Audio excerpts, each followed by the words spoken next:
Traigo muchos saludos de parte de Elena, mi esposa, mis hijas, de mi yerno, del pastor Anderson, de Alberto y de tantos y tantos hermanos que oran por ustedes como nosotros sabemos que ustedes lo hacen por nosotros. En este momento tenemos las 2 menos cuarto de la madrugada en las Islas Canarias y la verdad es que lo que más nos cuesta a veces es adaptarnos un poco al cambio horario. Pero bueno, damos gracias al Señor por todo, porque esto poquito a poco nos vamos adaptando al clima, a las comidas, al cambio horario.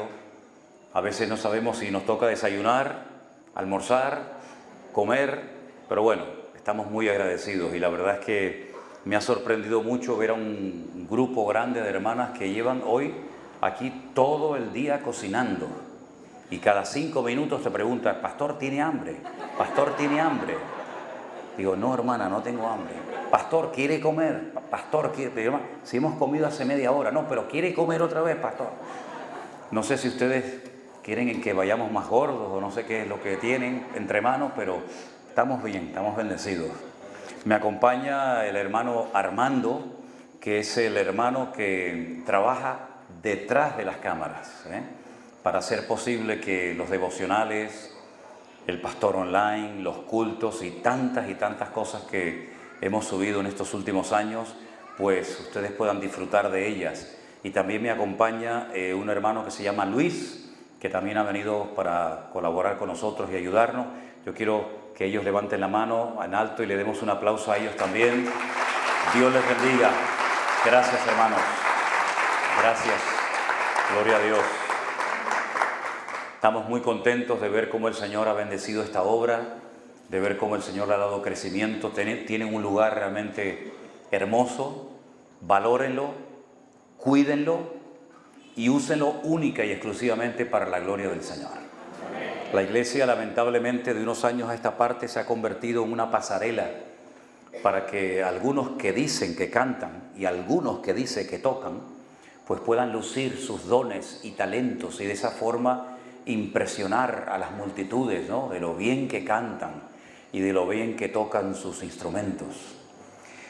Y algunos utilizan la iglesia para encontrar a ese hombre que llevan tantos años buscándolo y no aparece, o a esa esposa, ¿no? Pero la iglesia no se diseñó para todo eso. Lamentablemente la iglesia se ha corrompido con los pasos de los años y para algunos es una fuente de ganancia. Pero la iglesia del Señor es lo más sagrado que está en este mundo. Y lamentablemente a veces como pastor paso auténtica vergüenza ajena de ver a personas que no se toman en serio la casa de Dios, la iglesia del Señor. Y por eso muchas veces los inconversos se burlan de los cristianos. Y por eso muchas veces la gente no quiere saber nada de las iglesias, ni de los pastores, ni de los cristianos, ni de nada. Porque han visto tanto mal testimonio y tantos malos ejemplos que muchos dicen, si ustedes son cristianos y viven así, yo no quiero saber nada de ese Dios ni de esa iglesia. Pero yo espero que esta congregación que el Señor ha levantado y ha sustentado hasta el día de hoy aquí en Tierra Alta sea un ejemplo a esta ciudad. Y que la gente diga, no, esa gente es diferente. Y esa gente mantiene su testimonio dentro y fuera de la iglesia. No ponen una carita de niños buenos y de santurrones en la iglesia. Y luego cuando salen por las puertas de la iglesia, pues son igual o peor que los inconversos. Sino que la gente pueda decir, no, estos jóvenes son diferentes. Estos matrimonios se aman y están unidos. Esta gente son verdaderamente gente honesta, gente respetuosa, gente que ama a Dios.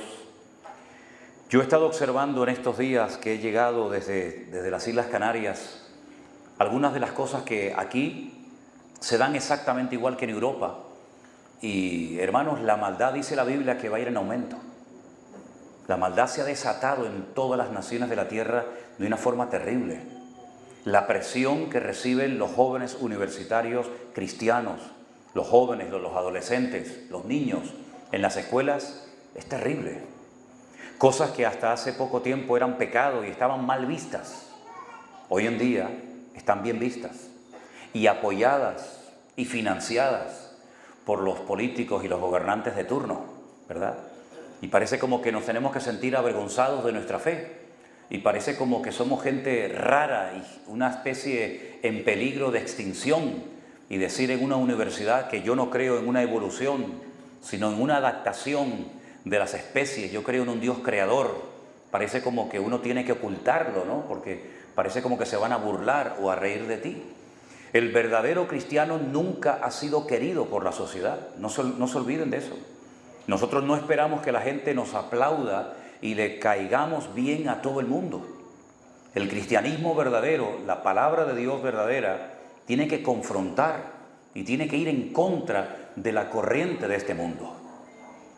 Hoy nos llevaron a un río que ustedes tienen cerca de aquí, y quiero decirles que hay un pez, uno solo en toda la creación, que después de pasar unos años en el mar, algo le pasa en su interior que decide remontar el río para ir al lugar donde nacieron, y es el salmón.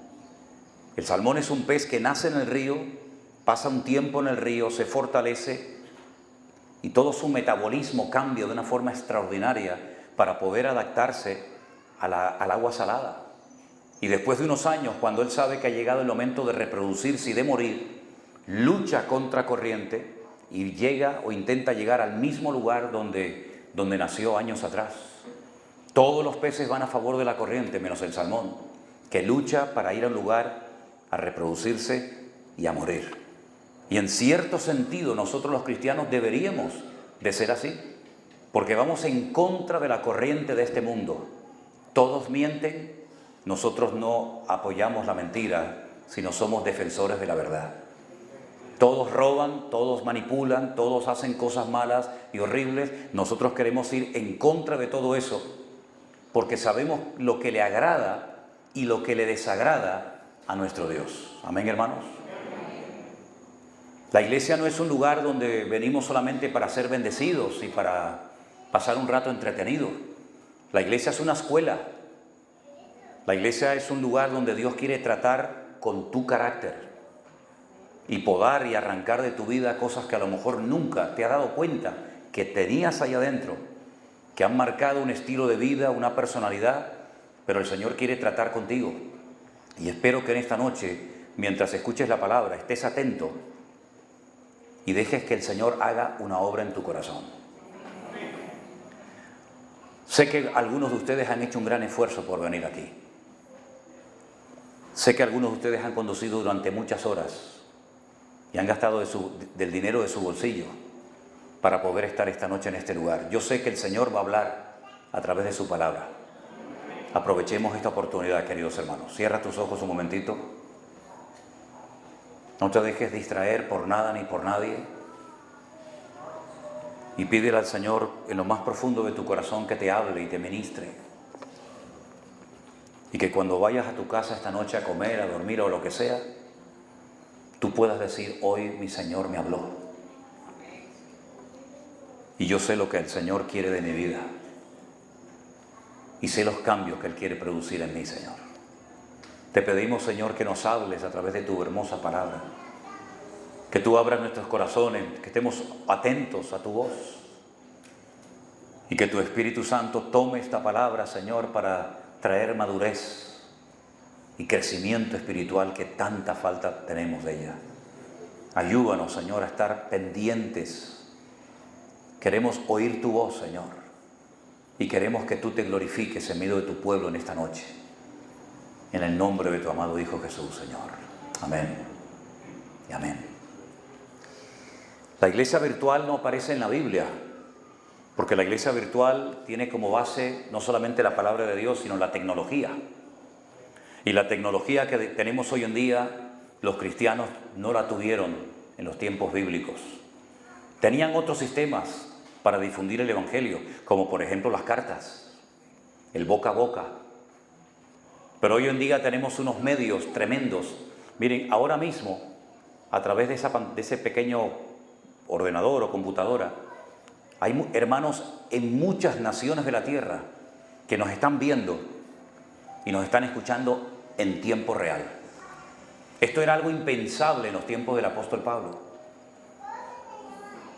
Cuando una carta llegaba a lo mejor a la iglesia de Corinto, de Esmirna, o donde fuera, probablemente las horas, los días, los meses para que ese mensaje llegara a esa congregación eran inmensos. Pero hoy en día podemos ver en tiempo real a una persona que está en la otra parte del mundo. Y esto forma parte del mover de Dios de los últimos tiempos. Por eso, aunque muchos no entiendan el concepto, ni la repercusión y el alcance que está teniendo la iglesia virtual en el mundo, es realmente algo sorprendente. Porque en los últimos 2 años hemos alcanzado a más gente y hemos llevado a miles de personas a los pies de Cristo, cosa que no habíamos podido hacer en los últimos 40 años de nuestra vida.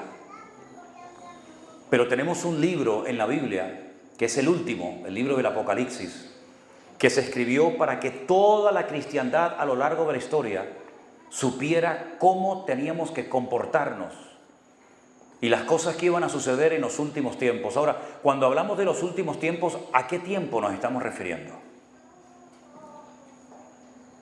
¿A los tiempos del pasado? Evidentemente no. Estamos nosotros en este momento en los últimos tiempos. No les quepa la menor duda. Por eso los cambios que se están produciendo en la naturaleza son la evidencia de los cambios que se están produciendo en el mundo espiritual. Porque lo natural siempre refleja lo que está pasando en el mundo natural, en el mundo espiritual. Y por eso vemos que lugares donde antes nevaba, ahora hay sequías. Y lugares donde antes no llovía, ahora llueve torrencialmente. Y por eso vemos como el mar en algunos lugares se ha ido de la costa y en otros lugares ha subido de nivel. Hemos tenido recientemente en Canarias un volcán que ha destruido 3.500 casas, docenas de colegios, de carreteras. Y hacía 50 años que no explotaba un volcán en Canarias. Y hasta el otro día estaba soltando lava. Estamos viendo, queridos hermanos, cómo hay lugares donde ya no llueve. Y estamos viendo lugares donde antes llovía muchísimo, que ahora apenas caen 4 gotas, ¿verdad? Y estamos viendo iglesias que antes fueron muy usadas por el Señor, que hoy en día están en declive y en una crisis tremenda. Y estamos viendo más pecado dentro de las iglesias hoy en día en proporción que lo que vemos en las calles y en el mundo. Y todo esto es evidencia de que estamos en los últimos tiempos. Y esos últimos tiempos tienen muchas señales y muchas características y tenemos que conocerlas.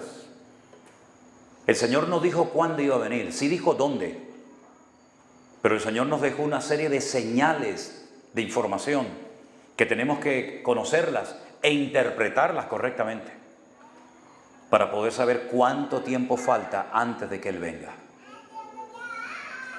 Cuando me vaya de Colombia, llegaré a casa y estaré 3 días.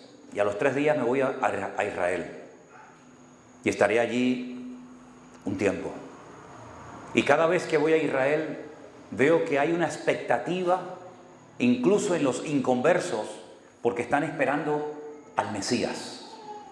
Para ellos el Mesías es un hombre normal y corriente con unas capacidades naturales tremendas y que permitirá traer la paz al mundo y la reconstrucción del tercer templo de Jerusalén.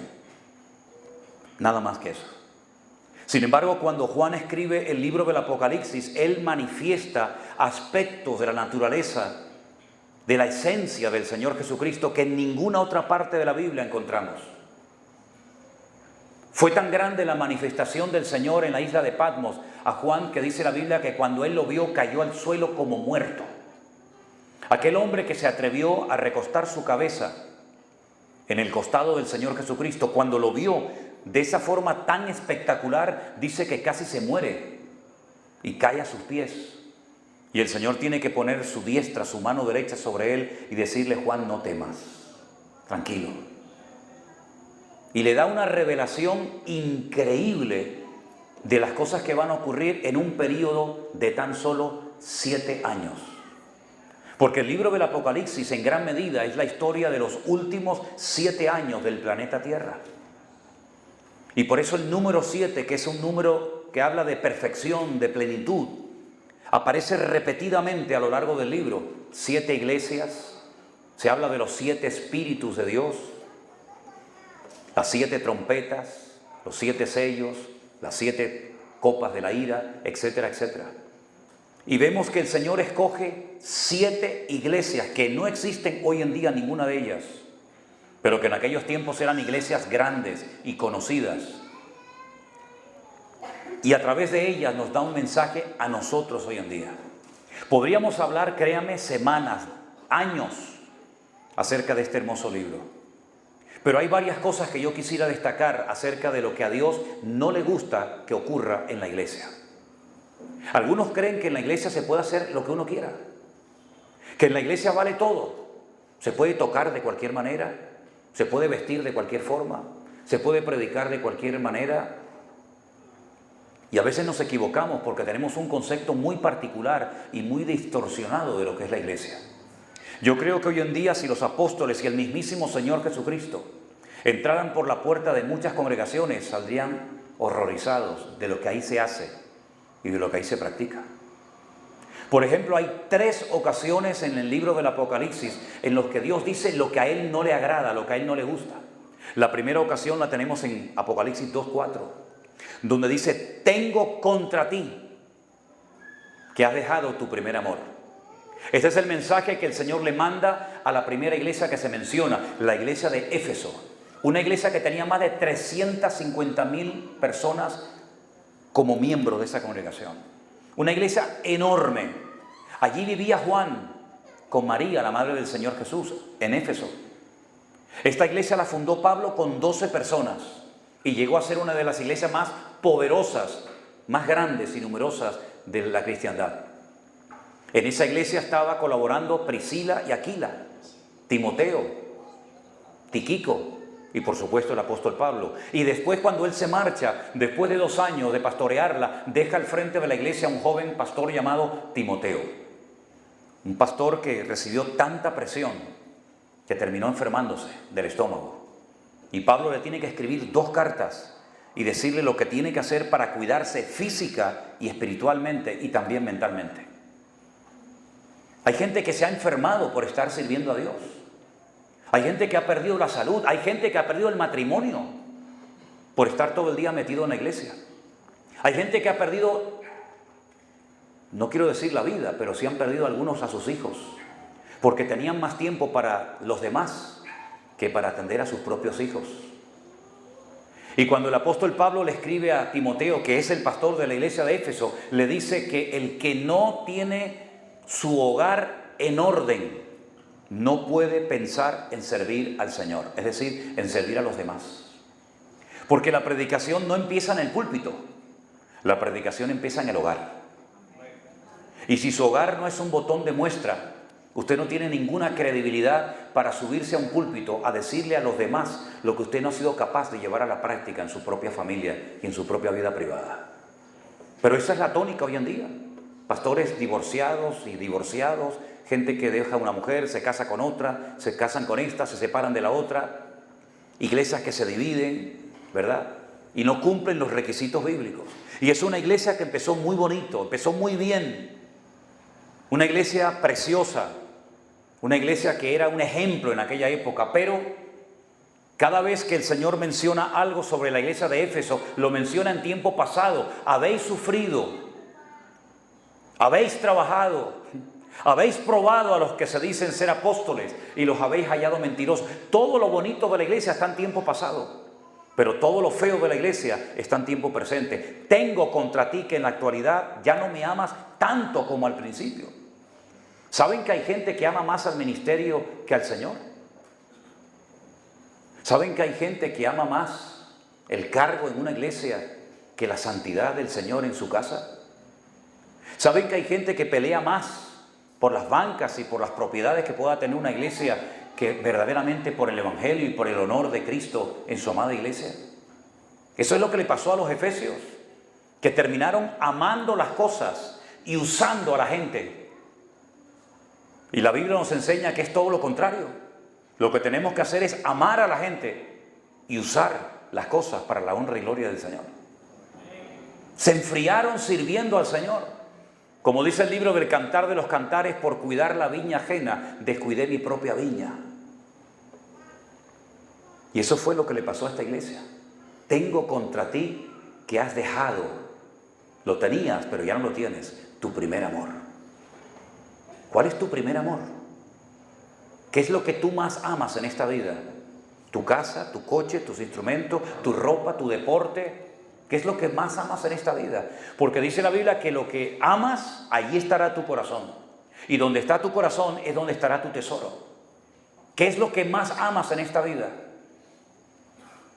En Israel los niños aprenden a leer y a escribir con la Biblia en casa antes de ir a la escuela. Y lo primero que aprenden es un versículo que en hebreo dice Shema Israel Adonai Eloheinu Adonai Echad.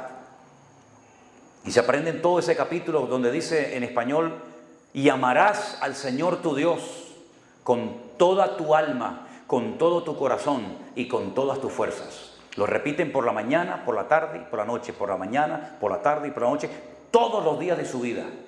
Cuando salen a trabajar, cuando van a la escuela, cuando regresan, cuando se levantan, cuando se acuestan, constantemente están diciendo: amarás al Señor tu Dios con toda tu alma, con toda tu fuerza y con todo tu corazón. Fíjense qué importante es esto, que cuando le preguntaron al Señor Jesucristo cuál es el mandamiento más importante de todos, Él dijo: amarás al Señor tu Dios con toda tu alma, con toda tu fuerza y con todo tu corazón, y a tu prójimo como a ti mismo. Haciendo esto has cumplido toda la ley y los profetas. Y este fue el problema de la iglesia de Éfeso, que habían dejado de amar al Señor. Ya el Señor no era lo primero. Y el Señor dice: yo tengo en contra de la iglesia que yo ya no soy lo primero en la congregación. Y qué fácil a veces es enredarnos en activismos, en cosas, ¿verdad? Y olvidarnos que nuestra prioridad es amar a Dios. Y cuando dejamos de amar al Señor nos convertimos en cristianos materialistas. Y recurrimos a la oración y recurrimos al Señor solamente para pedirle que nos ayude a pagar las deudas, a pagar y a comprar esto o aquello. Y recurrimos al Señor como si fuera una especie de supermercado donde hacemos la lista de las cosas que yo quiero, que ni siquiera consulto al Señor a ver si son de su agrado, de su voluntad o no. Y ese fue el problema de la iglesia de Éfeso, una iglesia que entró en una dinámica, en un montón de actividades, pero que ya no amaban al Señor. ¿Tú amas al Señor? ¿Cuántos aman aquí al Señor? Amén. Esa pregunta, ¿saben que el Señor se la hizo a Pedro? Le dijo el Señor a Pedro: Pedro, ¿tú me amas? Y Pedro le dijo: sí, Señor, tú sabes que yo te amo. Le dijo: sí, pues apacienta mis corderos. Y la segunda vez le hizo la misma pregunta: Pedro, ¿tú me amas? Y le dijo: sí, Señor, tú sabes que te amo, pues apacienta mis ovejas. Y la tercera vez, cuando le hizo la misma pregunta, dice que Pedro se entristeció. Porque cuando en hebreo se pregunta 3 veces una cosa es porque es algo muy en serio. Y Pedro se dio cuenta de que lo que el Señor le estaba pidiendo era el amor de los amores. Que no hubiera nada en su vida más importante, que no hubiera nada en la lista que suplantara al Señor. Y entonces Pedro es cuando se entristece y le dice: Señor, tú lo sabes todo, tú sabes que yo te amo. Y es entonces cuando el Señor le da a Pedro una profecía que se cumplió después de unos años. Le profetizó cómo iba a morir. Yo creo que ninguno de los que estamos aquí, no lo sé, por lo menos yo, no sabemos cómo vamos a morir, ni dónde, ni cuándo, no lo sabemos. Pero Pedro sí sabía cómo iba a morir. Pedro sabía que él iba a morir de anciano, con una edad avanzada, crucificado en una cruz. Él no iba a morir de un infarto, él no iba a morir de viejo, él no iba a morir de un accidente ahogado en alta mar, él iba a morir crucificado. Y para más detalles, cuando llegó el momento de su crucifixión en Roma, pidió que le crucificaran con la cabeza para abajo y los pies para arriba, porque dice que no era digno de morir como su maestro. Él había dicho que amaba al Señor. Pues si amas al Señor tienes de alguna forma que demostrarlo, no con palabras, sino con hechos. Amén, hermanos. Ese era el problema de la iglesia de Éfeso, que ya no amaban al Señor como tenían que haberle amado siempre. ¿Amas al Señor? Entonces, ¿por qué dudas si amas al Señor? ¿Saben que el amor es la fuerza más poderosa del universo? Dice la Biblia que de tal manera amó Dios al mundo, que dio a su Hijo unigénito para que todo aquel que crea en Él no se pierda, mas tenga vida eterna. Fue el amor de Dios lo que hizo que se desprendiera por primera vez en la historia de su amado Hijo Jesús, sabiendo que lo iban a crucificar, sabiendo que lo iban a maltratar y clavar en una cruz. Fue el amor lo que hizo que Dios le dijera a su Hijo: ve a la tierra y muere por la raza humana, aunque no van a aceptarte la mayoría de ellos. Fue el amor de Dios lo que hizo que buscara a Adán y a Eva cuando estos se escondían de su presencia, porque recién habían pecado. Fue el amor de Dios el que motivó a ir a Galilea caminando para decirle a Pedro: tú me amas, Pedro. Es el amor lo que mueve la rueda del universo. Ninguno de nosotros estaríamos aquí ni siquiera vivos si no fuera por el inmenso y maravilloso amor de Dios. Probablemente algunos de nosotros estaríamos muertos si Dios no nos hubiera amado con la magnitud y con la repercusión con la que nos ama. Por eso, mis queridos hermanos, el apóstol Pablo entendió este concepto del amor y dijo: ahora permanecen la fe, la esperanza y el amor. Estos tres, pero el mayor de ellos es el amor. Porque en el cielo no vamos a necesitar profetizar, ni predicar, ni siquiera la fe la vamos a necesitar en el cielo. Pero el amor de Dios permanecerá por la eternidad, porque Dios es amor. Gloria a Dios. A otra iglesia el Señor la confronta y le dice: tengo contra ti unas pocas cosas.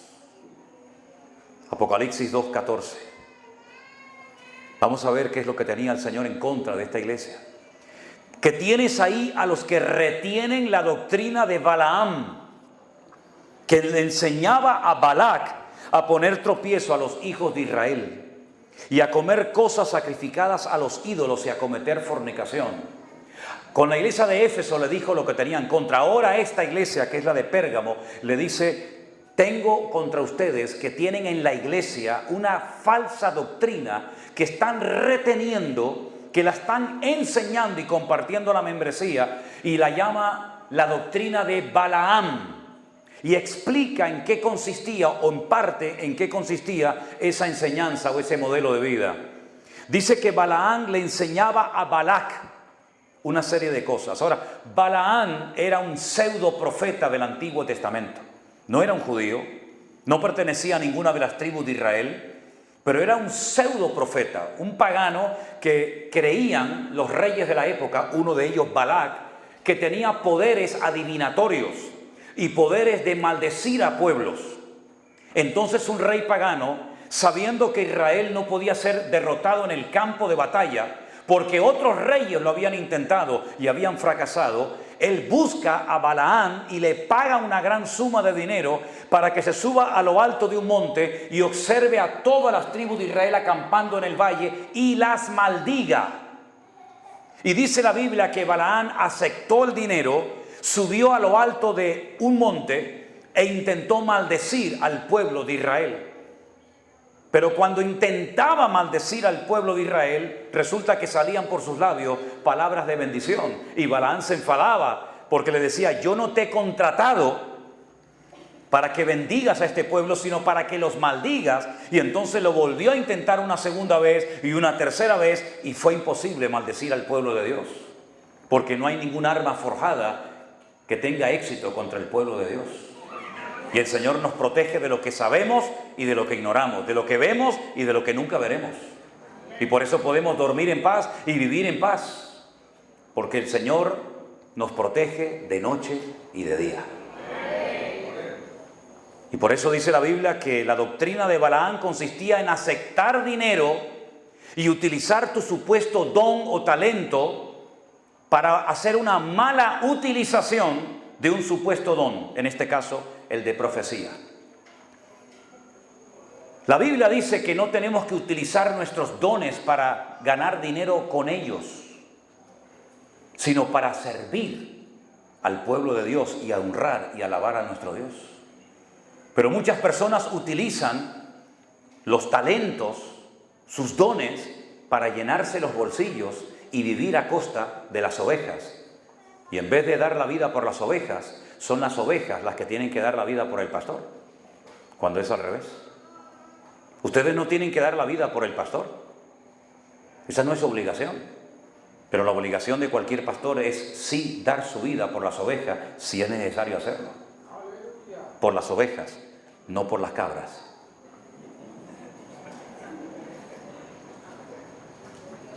Retienen la doctrina de Balaam. Es decir, hay gente en esa congregación de Pérgamo que está enseñando falsas doctrinas en la iglesia. Y una de las cosas que enseñaban era que se podía comer cosas que previamente habían sido sacrificadas a los ídolos. Permítame que les explique esto brevemente. En aquellos días, las personas que se dedicaban a vender productos cárnicos, lo que hacían era que previamente presentaban esos animales en sacrificio a sus dioses. Y después, una vez que supuestamente habían quedado bien ante sus dioses, cogían esa carne, ese buey, ese toro, lo que fuera, lo troceaban y lo vendían al público, y así mataban 2 pájaros de un tiro. Por una parte adoraban a su Dios con ese sacrificio de ese animal, y por otra parte después ganaban dinero. Y eso era presentar sacrificios de animales a ídolos. En el concilio de Jerusalén, en el capítulo 15, se le dijo a los creyentes de la época que se abstuvieran de ciertas carnes, de ciertos alimentos, para que hubiera armonía en la iglesia, para que hubiera amor y unidad entre el pueblo de Dios y no discordia. ¿Qué fue lo que pasó en esta congregación? Que estas personas enseñaban todo lo contrario a los acuerdos que se habían tomado en la iglesia primitiva en el concilio de Jerusalén. Es decir, personas que no se querían sujetar a las normas. Personas que decían, bueno, sí, estamos de acuerdo, pero por detrás enseñaban cosas que no estaban bien vistas dentro del seno de la iglesia. Ahora, a veces hay personas que me escriben y me preguntan cosas como esta. El otro día me escribió una hermana, vete tú a saber si a lo mejor está aquí. Bueno, si está aquí le viene bien, así me va a escuchar. Pastor, en mi iglesia dicen que los no bautizados no pueden tomar el pan y el vino. ¿Eso es una doctrina humana? ¿Eso es algo de los hombres? ¿Es algo que viene de Dios? Porque yo creo, porque ella preguntaba y respondía, ¿sabe? Porque yo creo que eso no es de Dios. Y nosotros no somos nadie para prohibirle a una persona tomar la Santa Cena. Entonces yo contesté a esta señora, le digo, mire, hermana, escúcheme bien. En la iglesia no solamente nos sujetamos a la palabra de Dios, sino también hay normas y hay reglas de convivencia. Por ejemplo, en España, nosotros nunca podríamos haber hecho un culto con el sonido, con los decibelios que ustedes han tenido en la primera parte de este culto. Yo hubiera tenido una patrulla de la policía en la puerta de la iglesia y me hubieran probablemente llevado detenido, porque hay un nivel de decibelios que si usted lo pasa y hay vecinos que le denuncian, automáticamente le pueden llegar hasta cerrar la iglesia. Entonces yo le digo a los músicos, el volumen no puede pasar de aquí. No, pues eso es una norma humana, me da exactamente igual.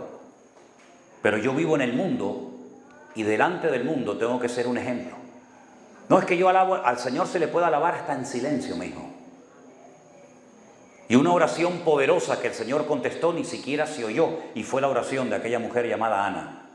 Y hay muchos que gritan hoy en día y su oración no sale del techo de la iglesia. Y aquella mujer oraba en silencio y llegó al mismo corazón del Señor. Así que aquí no es cuestión de subir o bajar el volumen, aquí es cuestión de hacer las cosas decentemente y con orden. Imagínense que hay una persona enfrente de esta iglesia que se está muriendo de cáncer o tiene una enfermedad. La alabanza que hemos cantado, no digo que sea el caso concreto, simplemente pongo un ejemplo, una hipótesis, ¿sí? La alabanza sería un motivo de perturbación más que de gratitud, si hay una persona que está gravemente enferma. Y por amor a esa persona, probablemente tendríamos que bajar el volumen y Dios nos escucharía exactamente igual. Porque una cosa es alabanza y otra cosa es ruido. Y muchas veces se confunde el ruido con presencia de Dios, que son dos cosas completamente diferentes.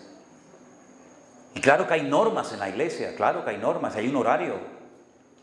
Y claro que hay normas, por ejemplo, para que una persona inconversa que no entiende nada del Evangelio se abstenga de tomar el pan y el vino cuando llega el momento. ¿Por qué? Porque no entiende ni discierne las cosas del Señor. Claro que hay normas, por supuesto que sí. Y en el Concilio de Jerusalén se tomaron normas, reglas de convivencia para la armonía dentro de la iglesia. Y por eso hay personas que saltan de iglesia en iglesia porque no quieren sujetarse a nada ni a nadie. Porque la persona que no es obediente a Dios tampoco lo va a hacer a la iglesia, ni al pastor, ni a nadie.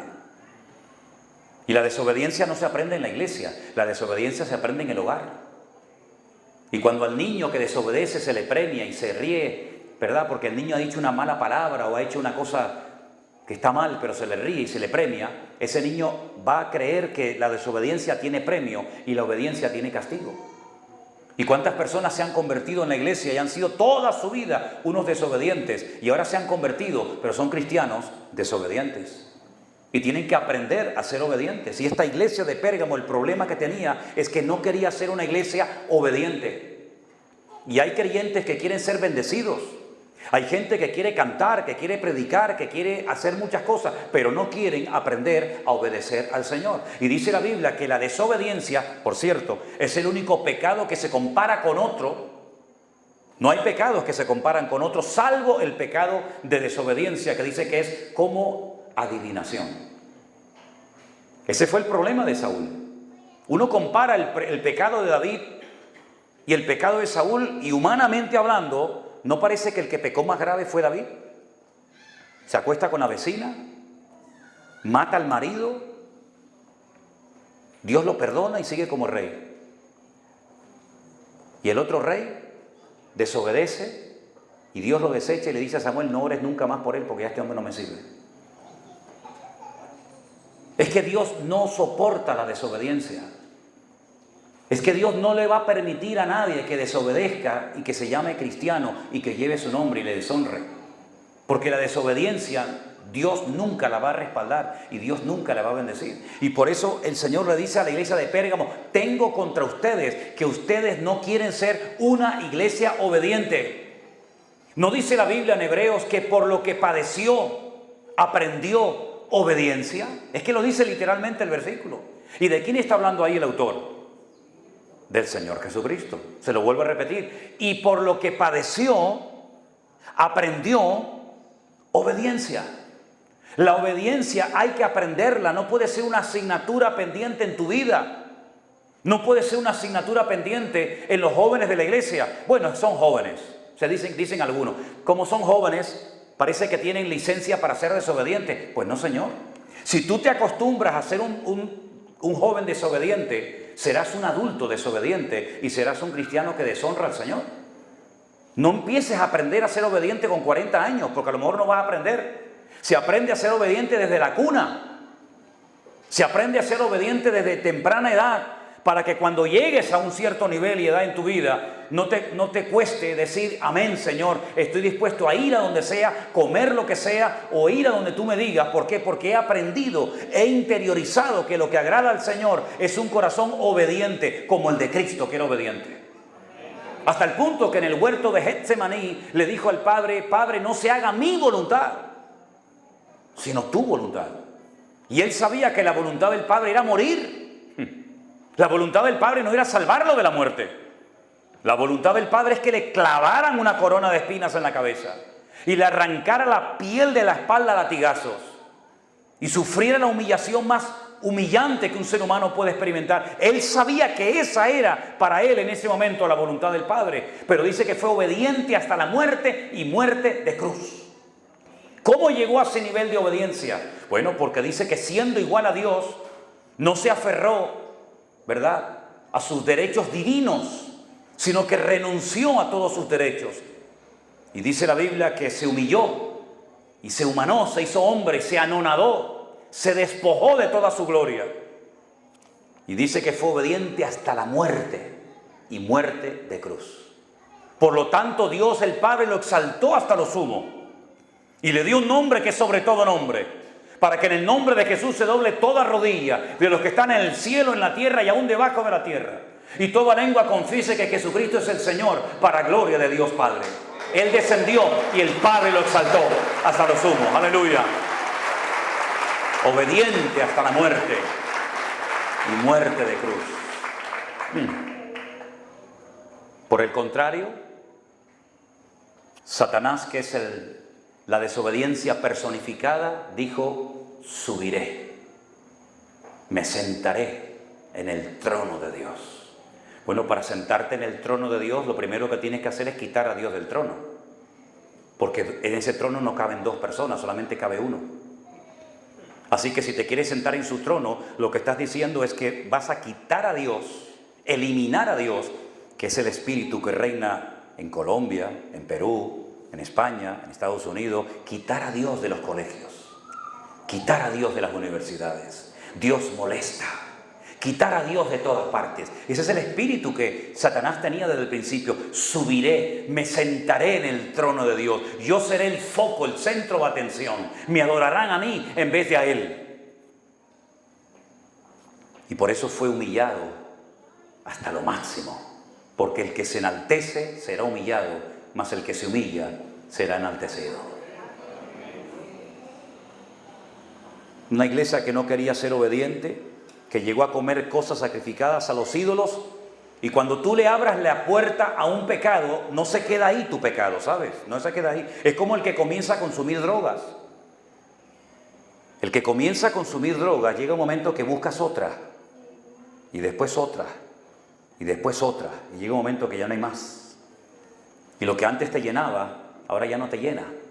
Es una escalera al infierno. Y esta gente comenzó a desobedecer, y una desobediencia trajo otro pecado y otro más. Al final dice que terminaron cometiendo fornicación en la iglesia. Y uno dice, pero ¿cómo puede ser que se reunieran en la iglesia para fornicar en el culto? Bueno, es que fue una escalera descendente. Y un pecado lleva a otro pecado. Cuando tú le abres la puerta al enemigo en tu vida, tal vez por algo pequeño, algo que no le des importancia, dice que un pequeño fuego puede hacer arder todo un monte y todo un bosque. Las pequeñas cosas, las pequeñas zorras pueden destruir plantaciones enteras. Por eso dale importancia también a lo pequeño, porque si no controlas lo pequeño, se convertirá en algo grande y perderás el control. Hay otra cosa que a Dios le molesta. El mensaje es a la iglesia de Tiatira en el versículo 20. Tengo unas pocas cosas contra ti. Des en cuenta cómo siempre habla con los mismos términos. Tengo contra ti, tengo contra ti, tengo contra ti. Y en esta ocasión menciona a una mujer. Antes mencionó a dos personajes del Antiguo Testamento. A un pseudo profeta llamado Balaán y a un rey llamado Balac. Ahora menciona a una mujer llamada Jezabel. Toleras que esa mujer, Jezabel, que se dice, no lo es, ella dice que lo es, que se dice profetiza, enseñe y seduzca a mis siervos a fornicar y a comer cosas sacrificadas a los ídolos. ¿Qué poder tenía esta mujer tan grande que le daban el púlpito para dar cursos para aprender a fornicar y a desobedecer a Dios? Imagínense, hermano, no se pierdan el culto del próximo día, que va a venir una hermana a enseñarnos a pecar. Uno dice, pero estamos locos. Este pastor se ha vuelto loco. Bueno, eso es lo que pasa cuando al pastor se le permite que haga en la iglesia lo que le dé la gana. Porque como dice que no hay que tocar al ungido de Jehová. No, a este lo que hay que entrarle una manta de palos. Tocarlo no, a palazos hay que darle a este. Porque esta señora llamada Jezabel llegó a ese nivel de influencia destructiva en la iglesia, porque el ángel de la iglesia, que en este caso era el pastor, le había tolerado, le había permitido a esta señora, que ella dice que era profeta, a que enseñara a fornicar a los siervos del Señor y otra vez a romper las normas de convivencia, como era comer cosas sacrificadas a los ídolos. Ahora, los comentaristas dicen que a lo mejor no se llamaba realmente Jezabel, sino que la comparan con aquella mujer perversa del Antiguo Testamento llamada Jezabel. ¿Quién era Jezabel? Jezabel era una mujer de Fenicia, no era judía, que se casó con un rey llamado Acab. Y el rey Acab llegó a ser el hombre más perverso que jamás ha existido. Un rey terrible. Pero dice que esta mujer, su esposa, Jezabel, lo incitaba a pecar. Ella le enseñaba a pecar. Y dice la Biblia que llegó a despilfarrar la fortuna del reinado promocionando el culto falso a Baal. La historia de verdad de los profetas de Baal que fueron digamos, degollados en el monte Carmelo, todo eso, ¿verdad? Esta mujer llamada Jezabel estaba ejerciendo una mala influencia dentro de la iglesia y utilizaba, haciendo un mal uso de falsas profecías para engañar al pueblo de Dios. ¿Cuánto daño ha hecho las falsas profecías en las iglesias? ¿Verdad? ¿Se dan cuenta que muchos de los que se llaman hoy en día se llaman apóstoles o profetas, no son ni una cosa ni otra? Dios te va a bendecir, Dios te va a prosperar, vas a ser grande, Dios te va a llevar a las naciones. Cuando estuve en Estados Unidos ahora en el mes de, no sé cuándo fue, en junio creo que fui, se me acercó una hermana, yo estaba en la cola, había un buffet al final, teníamos que ir con el plato a comer, y yo estaba en la cola y se me acercó una hermana y cuando me vio, ¡ay! Y empezó así como a temblar, ¿no? Y yo digo, tranquila, no te pongas nerviosa. ¡Ay, pastor! Digo, tranquila, no te pongas nerviosa. Sí, porque no sé, le entra la chiripioca a una gente, parece que ven. Y a mí esas cosas no me gustan nada. Y entonces me puso la mano así en el hombro y empezó, Señor, tú dices a tu siervo, digo, espere un momentito, yo la paré. Quíteme la manita de encima, eso de entrada. A mí no me esté tocando. Segundo lugar, si usted va a empezar a decirme que Dios me va a bendecir, que Dios está conmigo, que Él ha visto mis lágrimas y mi sufrimiento y me va a llevar a las naciones. Si me va a decir toda esa parafernalia, no pierda el tiempo conmigo, señora. Yo ya todo eso ya lo sé, porque yo leo la Biblia todos los días y además que lo estoy viviendo todos los días en carne propia. Así que no pierda el tiempo conmigo queriendo quedar bien conmigo, dándome palabritas supuestamente proféticas cuando eso sale de lo más profundo de su corazón. ¿Cuál es el gran problema hoy en día? Que la gente lee poco la Biblia o nada. La gente apenas tiene comunión con el Señor. Entonces cuando llega alguien con una palabra profética, hacen cola y pagan dinero y hacen lo que haga falta para pasar a una plataforma para que una señora que usted no lo conoce de nada le diga a usted lo que si usted se hubiera metido en su habitación y hubiera doblado sus rodillas delante del Señor, el Señor se lo hubiera dicho personalmente a usted.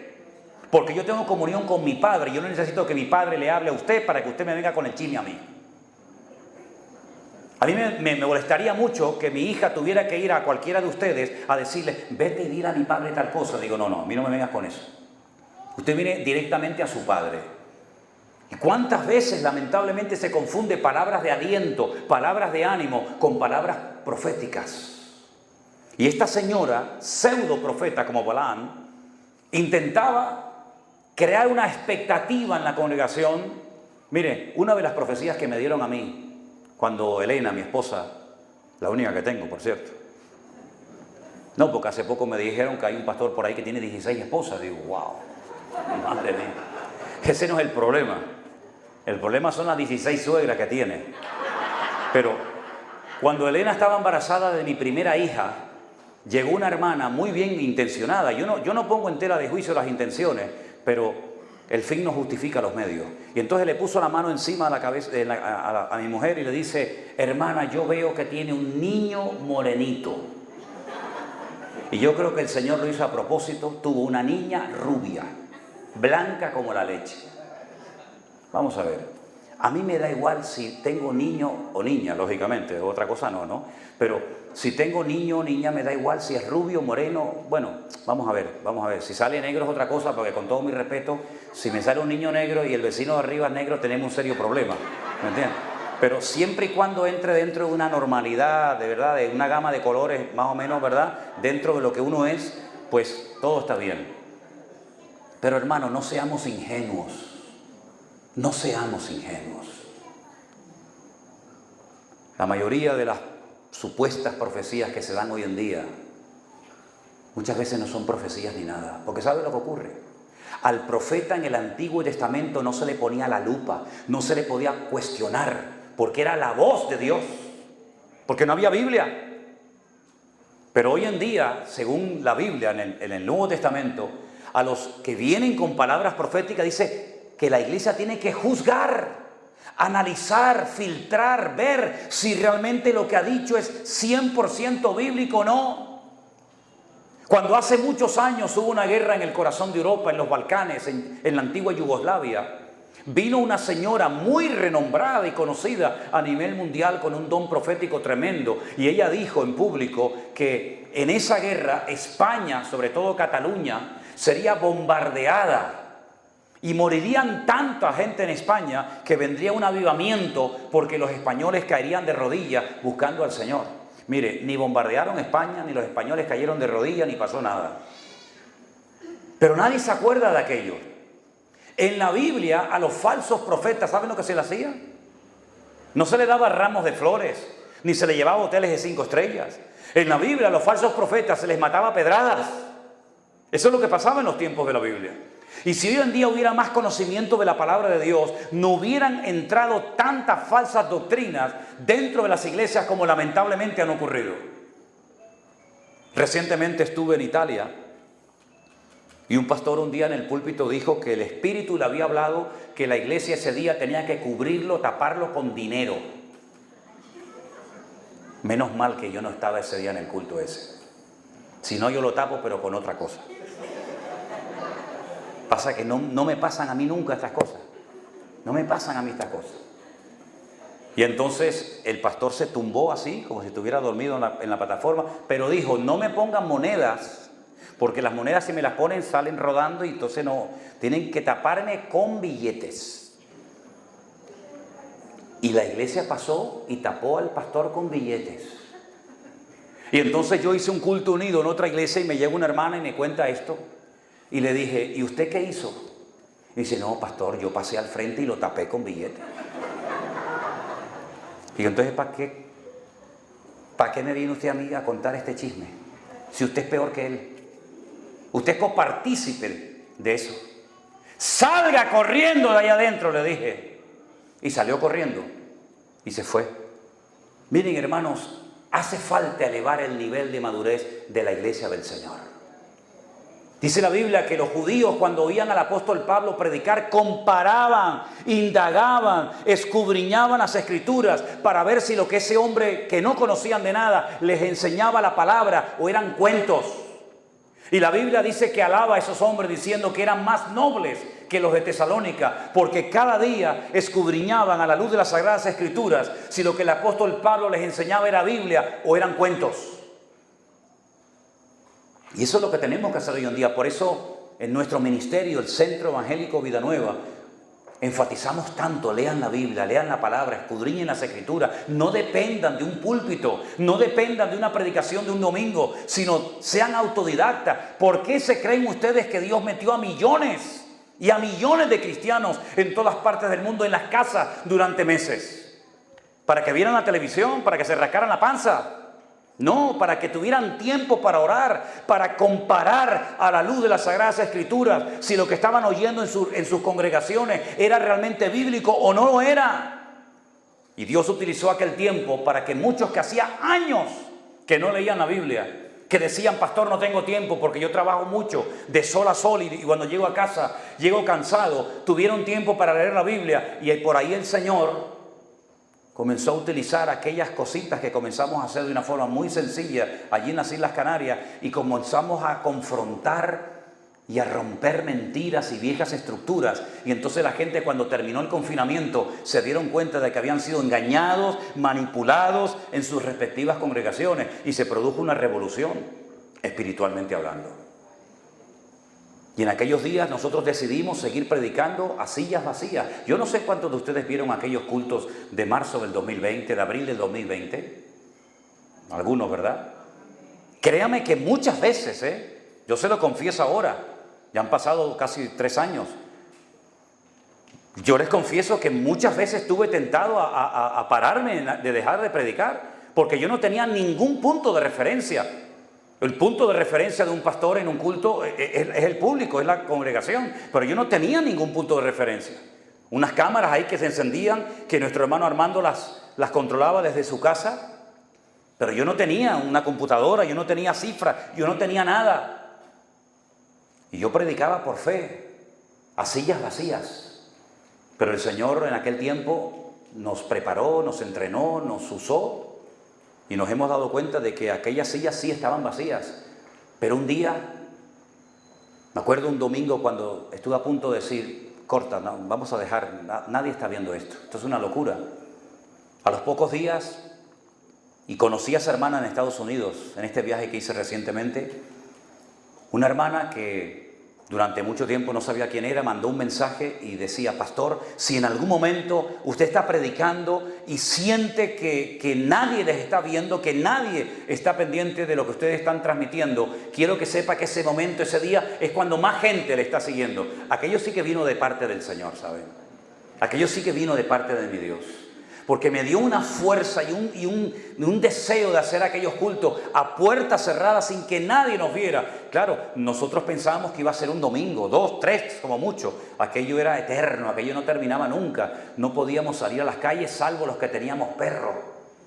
Y como yo tengo un perro, me dio la vida porque salía por la ciudad a pasear al perro. Ahora el perro estaba agotado. Agotado. Lo sacaba por la mañana, por la tarde, por la noche, por la mediodía. Los vecinos te llamaban, ¿me alquilas el perro media hora para salir a la calle a pasear al perro? Los perros estaban, ya no daban más los pobrecitos. Algunos sacaban perros de trapo, de peluche para engañar a la policía y los arrastraban así. La gente desesperada.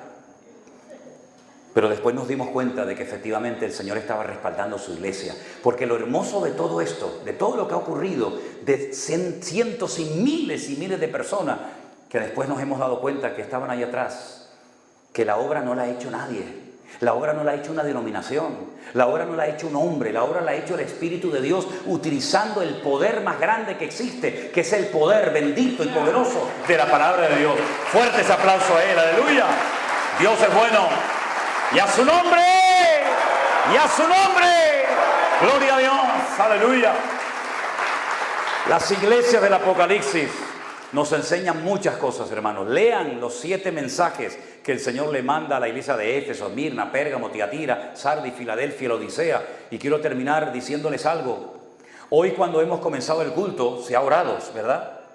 Se presentó el culto en oración al Señor y hemos creído desde el momento que comenzó este culto hasta que nos marchemos de aquí, que el Señor está entre nosotros. Claro que sí. Nosotros no hemos venido para vernos las caras. Nosotros hemos venido para adorar a Dios. Pero la última iglesia, la última que se menciona en el libro del Apocalipsis, que es la iglesia de la Odisea, comenzó el culto y el Señor no estaba en la iglesia. Ahí aparece ese versículo tan conocido que muchos cristianos se aprendieron de memoria. He aquí yo estoy a la puerta y llamo. Si alguno oye mi voz y abre la puerta, entraré a él, cenaré con él y él conmigo, ¿verdad? Entonces, ¿a quién le cantaba esa gente? Lo habían dejado fuera, metafóricamente hablando. Y habían comenzado el culto y el Señor no estaba en la iglesia. Lo mismo que le pasó a José y María, que se fueron a Jerusalén a celebrar la fiesta y volvieron de la fiesta rumbo a donde ellos vivían, a Nazaret. Y dice la Biblia que José pensando que el niño estaba con María y María pensando que el niño estaba con José, pasaron 3 días hasta que se dieron cuenta de que no estaba ni con uno ni con otro y habían perdido al niño. Y tuvieron que volver marcha atrás a Jerusalén. Y el Señor Jesús estaba en el templo, volviendo loco con preguntas y respuestas a los doctores de la ley. Lo perdieron y no se habían dado cuenta. Lo mismo le pasó a Sansón. Se acostumbró a pecar y a pecar y a pecar, hasta que dice la Biblia que el Espíritu de Dios se fue de él y no se había dado cuenta. Lo mismo le pasó a Saúl, que se apartó el Espíritu del Señor de él y no se había dado cuenta. Y lo mismo le pasó a la iglesia de la Odisea. Incluso llegaron a presumir y dijeron, nos hemos enriquecido. De ninguna cosa tenemos necesidad. Y el Señor, cuando confronta a la iglesia, emplea calificativos durísimos y les dice: ustedes son pobres, ciegos, desnudos, miserables, desventurados. Habían perdido el olfato, el discernimiento espiritual. ¿A quién le cantaban? ¿A quién adoraban? No sé, pero al Señor no, porque lo habían dejado fuera. Lo mismo le pasó a la amada del Cantar de los Cantares, ¿se acuerdan? Que dice la Biblia que se había lavado los pies y estaba acostada, y a medianoche llega el amado y toca a la puerta. Amada mía, paloma mía. Lo que todos le decíamos a la mujer antes de casarnos con ella, ¿se acuerdan? Ahora es cuerva, cuervo, buitre. Antes era paloma, gorriona mía, ¿eh? ¿Qué le parece? Antes era el lunar, ahora es la verruga. Ay, Señor. Y entonces ella dice que oyó la voz. Dice, y se estremeció. Oyó la voz de su amado y se estremeció toda. Y el amado le dijo: ábreme, quiero entrar a tener comunión contigo. Y ella le dijo: no, me acabo de lavar los pies. Si me levanto me los ensucio, me los mancho otra vez. No merece la pena mancharme por ti, amado. No merece la pena hacer ningún tipo de esfuerzo por ti, amado mío. Te quiero, pero déjame como estoy. Y entonces el amado se va. Y entonces ella se percata del error terrible que ha cometido y se levanta y abre la puerta y su amado no estaba. Olió y decía: uy, aquí estuvo él. Huele la puerta a él, pero él no estaba. Y entonces dice que sale por la ciudad de Jerusalén enferma de amor porque lo tuvo y lo perdió. Y le decía a la gente: ¿habéis visto a mi amado? ¿A quién? A mi amado. No hay otro como él. Y lo describe, sabe cómo son sus ojos, su pelo, sus muslos, sus dientes, lo sabe todo, pero lo perdió. Tenía la teoría, pero la realidad es que había perdido la presencia de su amado. La humillan, le hacen de todo, hasta que por fin se produce el reencuentro. Y eso es lo que el Señor quiere hacer hoy en día, llevar a la iglesia a hacer reencuentro con Él. Porque la iglesia se ha quedado dormida, se ha quedado postrada, se ha acomodado y ha perdido la gloria del Señor. Se ha quedado con hermosos templos muertos y vacíos, con hermosos equipos de sonido, cámaras, radios, televisiones, lo que ustedes quieran. La iglesia cristiana evangélica nunca ha sido tan rica materialmente hablando como hoy en día. Hoy en día tenemos barcos, tenemos aviones, tenemos helicópteros, tenemos templos, tenemos de todo. Pero ¿y la presencia del Señor? ¿Está siempre la presencia del Señor entre nosotros? Porque hay muchos lugares donde ya el Señor ya no va. Y creen que le cantan al Señor, pero ya nuestro Dios no se siente cómodo en ese sitio.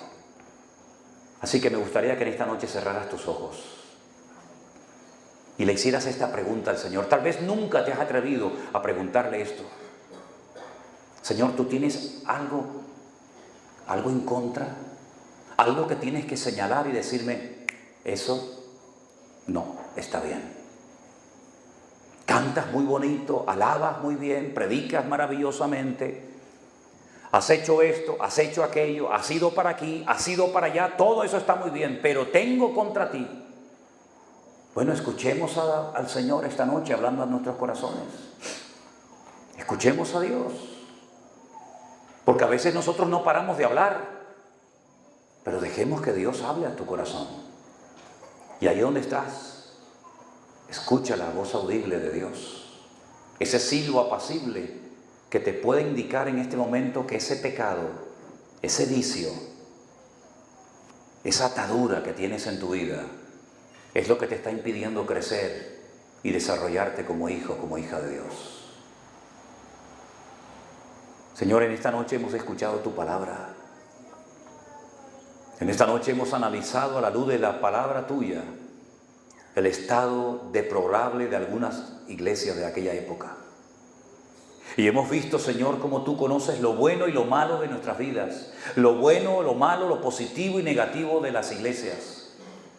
Y te pedimos humildemente en esta noche, Señor, muéstranos las cosas de nuestra vida que no te agradan. Porque queremos cambiar y queremos dejarlas y queremos vivir en orden y en obediencia y en santidad total para ti, Señor. Habla, Espíritu Santo, en nuestros corazones, en nuestras vidas. Glorifícate tú en nosotros hoy, Señor. Que nadie salga de aquí, de este lugar, ni los hermanos que están en sus hogares viendo este culto, sin abrir su corazón sinceramente delante de Dios y pedir en arrepentimiento genuino perdón a Dios por el tiempo perdido, por los pecados cometidos, por los malos pensamientos, las malas decisiones y un largo etcétera. Te lo pedimos, Señor, en esta noche en el nombre de tu amado Hijo Jesús. Y ahora, sin nadie mirar a nadie, sin nadie mirar si aquel se levantó o no, yo quiero que única y exclusivamente se pongan de pie los que en esta noche hayan sentido en su corazón que Dios te ha mostrado, que Dios te ha iluminado un área, algo que tienes que entregarle esta noche mismo al Señor antes de que te marches de este lugar. Y ahí puestos de pie vamos a orar juntos al Señor, pidiéndole al Señor que arranque hoy para siempre ese vicio, ese pecado que no has podido controlar hasta el día de hoy.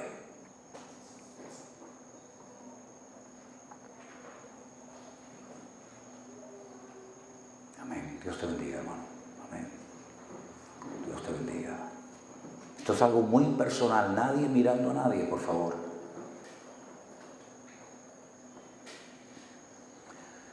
Oh, gloria a tu nombre, Señor Jesús. Gracias, Señor Jesús. ¿Hay alguien más que en esta noche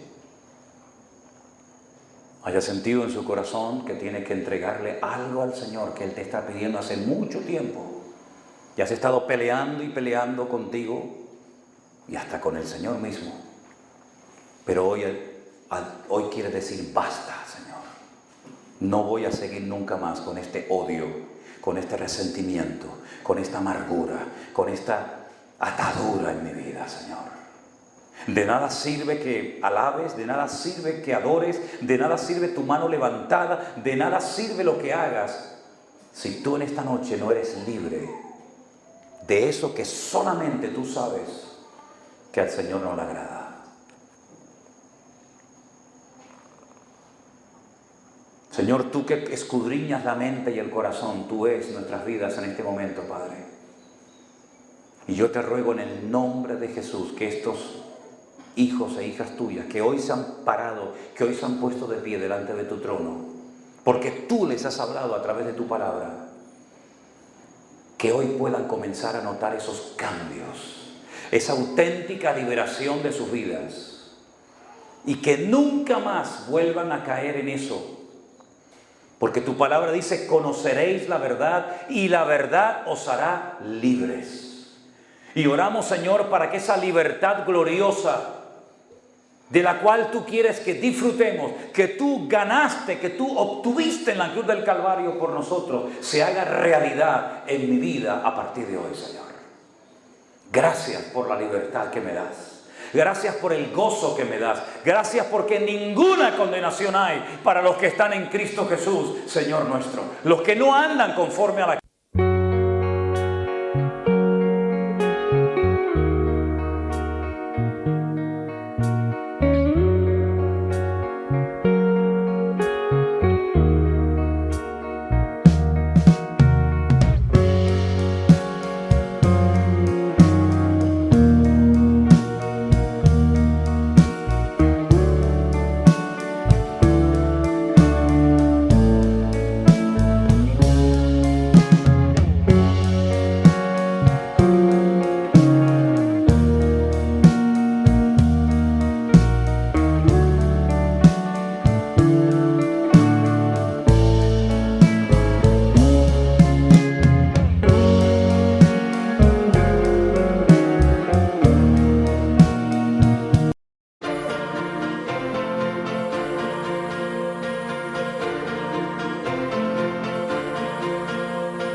sino conforme al Espíritu.